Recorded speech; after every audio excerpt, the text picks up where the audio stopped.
Adam, lead singer of Throatpunch, on the line with me. How you doing today, man? I am chilling like a sultan down at the beach, actually, man. If you could see what I am looking at right now, wow, you wouldn't be angry at all. I wouldn't blame you whatsoever. I know I saw a few of them down in Atlanta where y'all are based from, right? Atlanta? Yep. Awesome. So, yeah. Kennesaw, Atlanta, the Sticks, whatever, yeah. All right, cool. For sure. So, how's the rock and metal scene there in Atlanta anyway? I only got to see that one venue, the Masquerade, which is awesome. And I gotta tell you, man, you saw it on a real good night, bro. It's fucking, that was a pretty excellent representation of how it is in Atlanta when everybody gets together and is behind somebody and really likes the music. You know what I mean? Like 82 Millimeter was badass. They had a big ass crowd from Atlanta as well.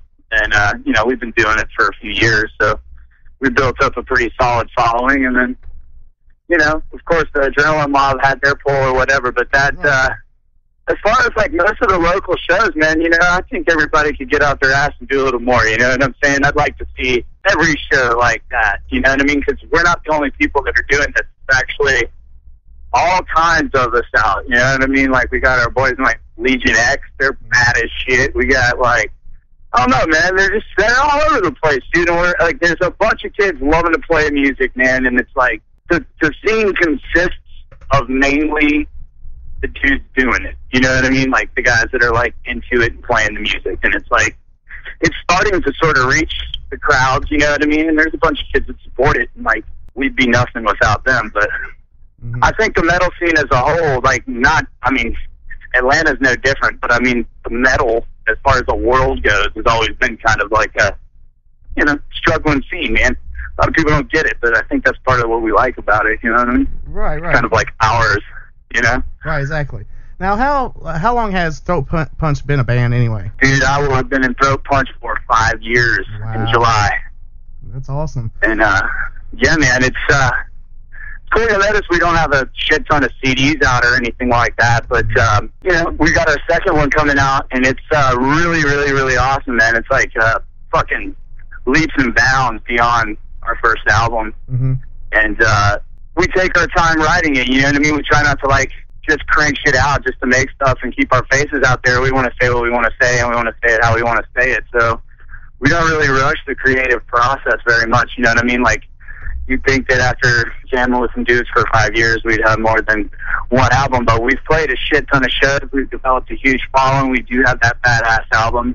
Right. And, like, you know, we didn't drop that album until, shit, almost 2 years of playing together. We kind of had to, like, you know, get all chilly together and get in the same Smuggy and whatnot. Right. And you can tell in the music, you know what I'm saying? Right, cool. How did it have Corey Lowry from I Empire produce y'all's album? Didn't y'all also have Clint Lowry play on a few songs on there too?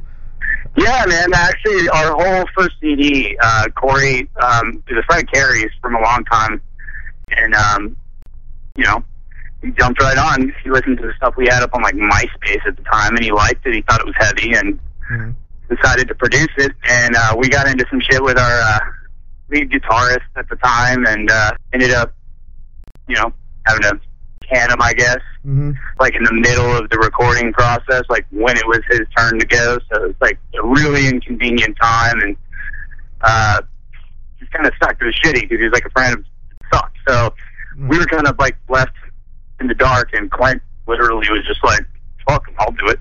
You know what I mean? And he like cranked out that whole album in the first like 45 minutes. He just listened to it, and Corey pushed record, and Clint started playing, and laid it out, and that was it. And yeah, we were lucky as hell to have them, man. Those boys are awesome, dude. Oh, cool. That camp has definitely given us a lot of what we got going on. Right. For sure. Right, that's cool. That's awesome. So now, how did y'all meet and come together and then form Throatpunch, and how did y'all come up with the name Throatpunch too? Well, back in shit, I guess it was like 2007. I was like living up in Cartersville for some reason. I just like moved up there. And ironically, I met Ashley with his cousin DeLon at a bar. We were just like drinking. And like I met him, and he was all like talking about how he was all like depressed with the scene and hated it. It was like giving up. It's like didn't want to play anymore, man, because he was so sick that he was showing me his amp. He had like this nasty Soldano amplifier and all this boutique shit, like posters of Randy Rhoads and shit up. Right. And he was just like, you know, just like bumming, man. He couldn't find people to play with and stuff. And I was like kind of in the same boat. I was like having a hard time keeping them, like finding a group of dudes that would stick together and just like do the work, you know what I mean? And we had a mutual friend named Dan, and he was playing, I guess, guitar with Paul and Victor, and was going to audition for vocals when Bob like came back to town or whatever. But nonetheless, he ended up like wanted to get down on guitar. So I forgot how the hell he decided that he wanted me to come over. But he called me and said, I got these buddies that are playing, you know, some metal and Kennesaw or whatever. Saw it as an opportunity, you know, to keep up my chops and keep going. I went there and we jammed, and it was like me, Bob, and Paul and Victor, and it was like jelly. Oh wow! And then 5 years later, you know what I mean, I can say that they continued to do it. So I found it, you know what I mean. That's the hardest part. It's like doing the work and putting up with the bullshit. Like even right now, as I speak, you guys have no idea what kind of bullshit we put up with to make this shit for you guys. It's like we do it for us.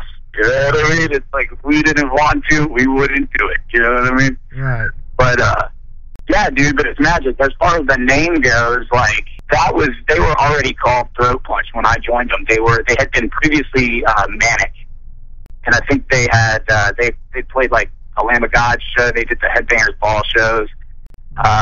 They had some clout going for them already, so they already had a pretty solid fan base. And then when they decided to change and get like heavier, I guess they put out like a fan vote or something like that, and they did a contest for the name of the band, I guess, and everybody picked Throatpunch. Yeah. And it kind of I think Victor threw the name out ultimately, but so it was his idea. But that's the one that won. I think it's pretty to the point.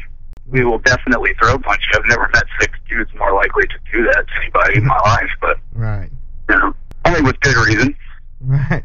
Cool. So now, how do you feel the music industry has changed since y'all been a band for the past 5 years? How do you feel the music industry? Well, shit, it was changed already before I even joined this band, but It's been different for a minute since they invented the internet. I mean, obviously, I'm talking to you, and I can say, you know, whatever I want within reason. You know what I mean? Because we're private, and it's like that in and of itself allows us to reach the market of people that we're trying to reach directly instead of having to like censor ourselves by the FCC or whatever and appeal to like certain radio stations or whatever like that. I mean, we'll make that shit to like get on when we can, but like, you know, we don't have to like think about that so much. And it's also made us really accessible, you know, to people that like our music. People like some dude in China can just get on a computer and buy our CD, you know what I'm saying? So there's just, and like the whole free downloading thing, it's just like completely changed the industry, you know what I'm saying? Now it's to a point where it's like,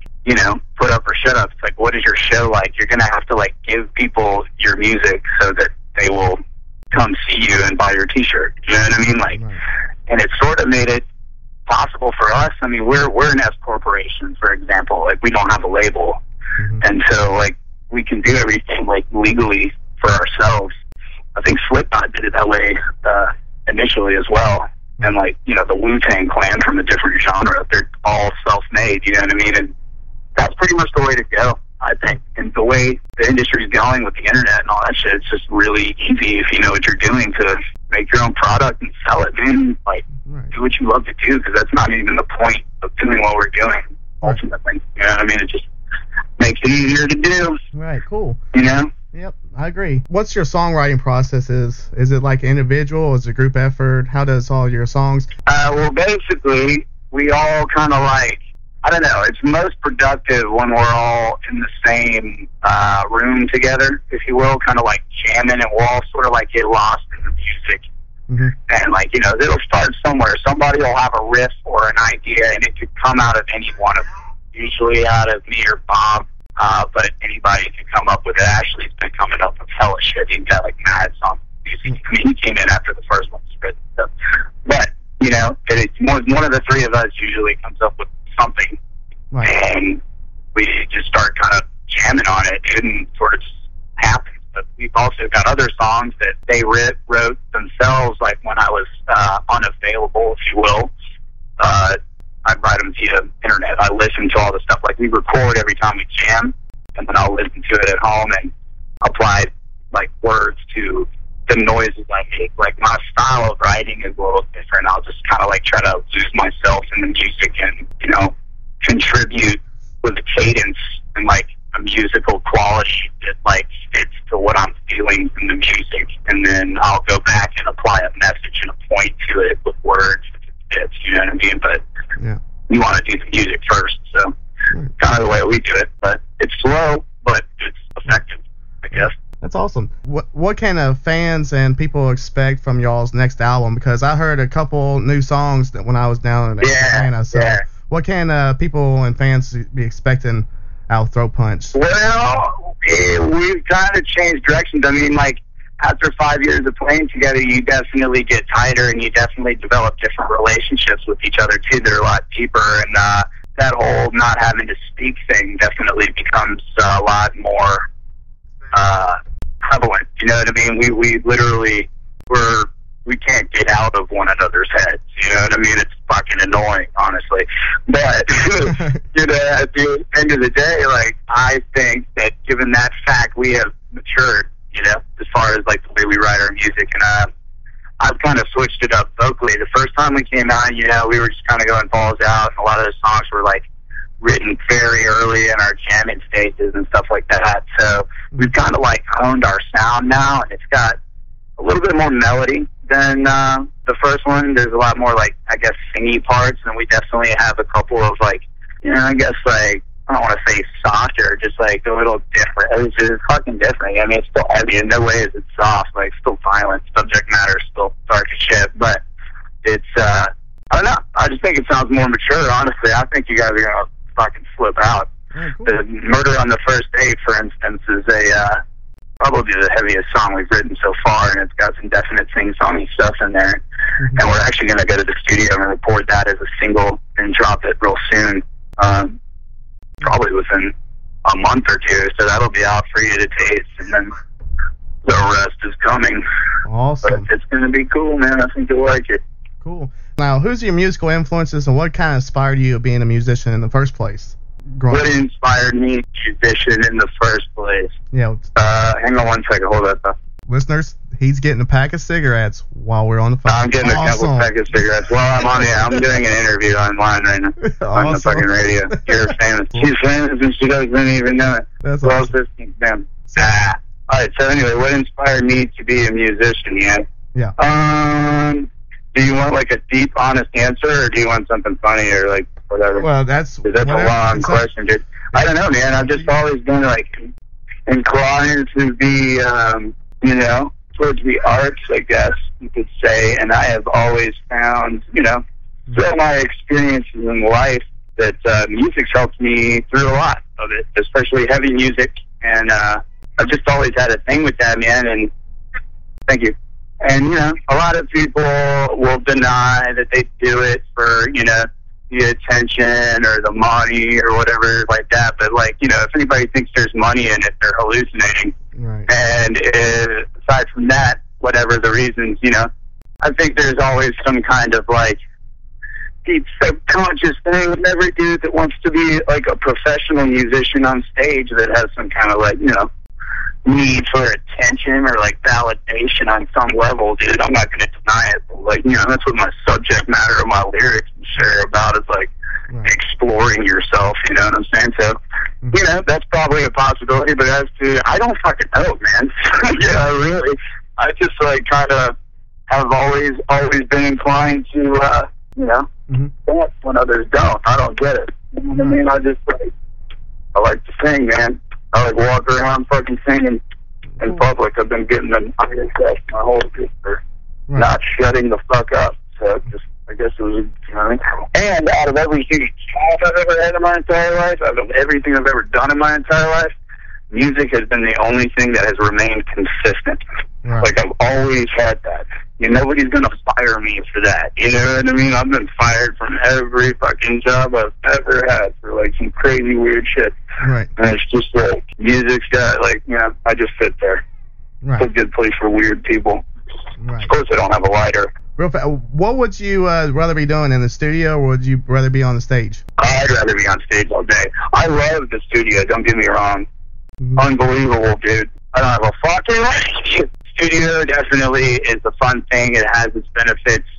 Mm-hmm. I really get off of the creative process of that. Like being able to watch something you thought about and created in your head, like come to a reality in a way that you grew up as a kid admiring and shit like that. That's amazing, dude. And watching people like Corey do what they do, and sitting there working with Corey, like screaming on the mic while he's like giving me like advice and pointers, and just like working with people that know what's going on, and just watching it culminate is badass. But hands down, without a doubt, I want a crowd of people and a mosh pit all day. Right. Cool. Now, is there any warm-ups or any pre-rituals y'all got to do before you get on stage and, like, keep your voice from going out and so forth? Well, previously, I don't know if I should say this, but previously my pre-show rituals involved a bunch of drugs and booze, but my methods has definitely changed to, kind of like a meditational thing, I guess. I'm not a hippie. I swear I got dreadlocks, but I'm not a hippie. But I do meditate, and I just try to, like, get in the zone and, like, feel the crowd, feel the energy of the room, and then come out and fuck his mouth. Right. You know what I mean? Throatpunch just sent me a message. What inspired him to play drums was his musical influences was Black Sabbath inspired me on Iron Man. And that was it. I just had to throw that in there real fast. He just sent me a message from you all. What's your favorite thing about being in the band anyway nowadays? I mean, since it's hard in the industry, what's your favorite thing? Being able to say what I want to and get my message out. Just, like, express myself artistically and have people appreciate it, enjoy it. Like, that's fucking awesome. Cool. What do you see? All right, cool. What's the biggest challenges to overcome as a musician nowadays? What's some of the biggest challenges? The biggest challenges to overcome would definitely be, rich and famous seldom exist together, as much as people would like to think that they do. But definitely the whole financial aspect of, like, making it happen, dude. Like, it costs us a lot of money to do what we do, but we do it. And it definitely, when, I'm freer than the rest of my band. My band all has, like, kids and families and jobs and shit, and, like, being the singer and being the young guy, and right. I kind of I'm not as tied down as they are, so it's kind of a little bit easier for me aside from the straight up financial aspect of it. But aside from that, I think probably the whole family and kids and finances. And but like for me, I'm lucky, dude. But right. It's kind of fun. But that's the whole thing about today. You know what I mean? Right. Exactly. Is that there's just like not money. Right. And people need money to eat.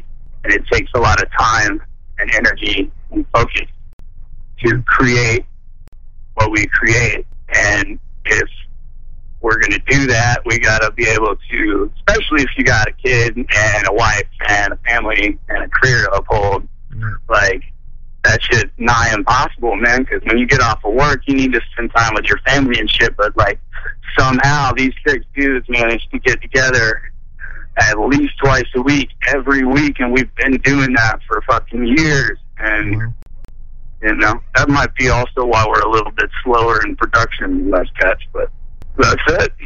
Well, that's called dedication. It's hard. Yeah, that's dedication, and it's called having a good woman that will support you in what you do. That's awesome. Without a doubt. Without that, you're fucked. Right, exactly. So I give my hats off to the ladies that's supporting their men in the music industry right now. So hats off to you. Totally. So, and pissing us off enough to keep making it. Exactly. So, don't forget that part. I'm just joking. That's all right. So, is there any advice you could give younger musicians or bands that's now just getting started into today's industry? Yep. I would fucking don't quit, man. Just make sure it's what you really want to do. You know what I mean? You need to just make sure that that's what you want, and if you know it, man, like I fucking knew this shit when I was like 7 years old, you know what I'm saying? And nobody could fucking tell me otherwise, but like, just try to, the only advice I would give you is, you know you want that right now and you're in a position and you're free and you know that you can do it and you've got time and you've got the choice and the option to dedicate your life to it, then do it. But don't fuck it up, you know what I mean? Like, you gotta think about, like, having kids, doing drugs, like, doing shit that's gonna fuck you up, you know what I mean? That's gonna slow you down and, like, make it harder. Like, don't do that shit, because I did. And it's a bitch, you know what I mean? Yeah. And I'd probably be rich, too, if I didn't, you know what I'm saying? Mm-hmm. But that's all I would say, is just fucking keep your head on your fucking shoulders and do what you love. Right. And that will make you higher than anything else. Exactly. Totally agree. So what all sites can listeners find Throatpunch at? Like Facebook, what other sites? And how can oh, man, shit, there's so many, bro.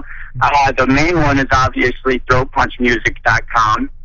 And then we've got, you know, we're Facebook /Throatpunch Metal. And then we are ReverbNation.com /Throatpunch Metal. We're on Twitter as Throatpunch Metal. And MySpace is Throatpunch Music, I believe. Or that may be metal. I don't think anybody uses MySpace anymore, but I'm not sure. So we post on it anyway. And it's there. Right. So cool. And then I think we're on iTunes. You can buy our current CD on iTunes for sure. We're on Spotify. You can check us out on there. I'm not sure if we're on Pandora or not, but I think we're working on that. But and yeah, we're accessible as hell. Each one of us individually are on Facebook as well. So when we talk, what's all in store for Throatpunch for the summer and fall, and what's y'all's next shows at, and so forth? We got actually a show coming up in Atlanta. It's actually Northern Gwinnett at Wild Bill's on next Wednesday, a week from tonight, actually. We're going to be doing actually a sneak preview to the new album and playing all that stuff that you guys are going to be hearing coming out, fully produced. And then after that, we are going to be in grind mode on getting the album done. We're going to go to the studio and record Murder on the First Date, and we're going to drop that with a video and get something going and some buzz with that, and then we're just going to be grinding out the next album, hopefully by, you know, midsummer that should be dropping, and then we're going to just be playing a fuck ton of shows, pushing it. So hopefully maybe I'll make it to another show down that way. It's going to be awesome. Yeah, I hope so, man. That was fun as fuck. I told all my boys, man, you made me look like a goddamn rock star, dude. I don't even know what to say, man. The three great bands on one bill. I got to fly down there and see everybody. You know, hopefully y'all get to come up this way sometime. Hell yeah. Yeah, that's what we got planning, dude. Honestly, after we drop this next CD, our focus is going to be touring for sure. Because, you know, we are, like, still in that local category because we haven't really deviated too far out of our southern jurisdiction. But we're going to be doing that after this album's out. So we'll be around, man. Well, I got one more question. I'll let you go, unless you got any shout-outs real fast for all the listeners out there. If you got any shout-outs, and I'll give you...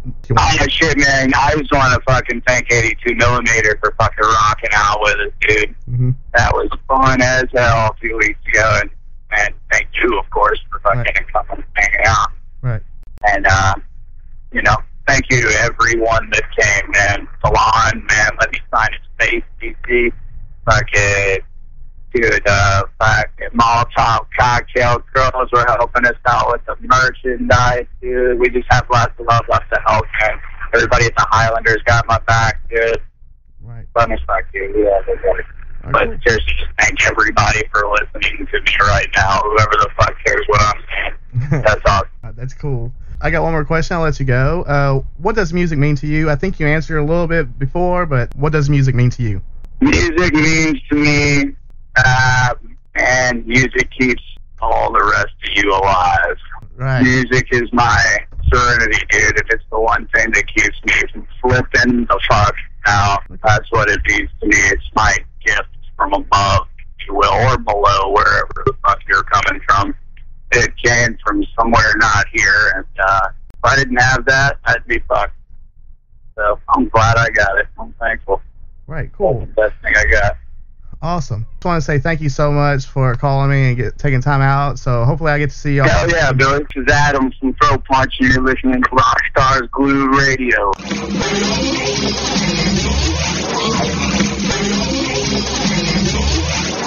E quel suono Georgia, Ifamaji.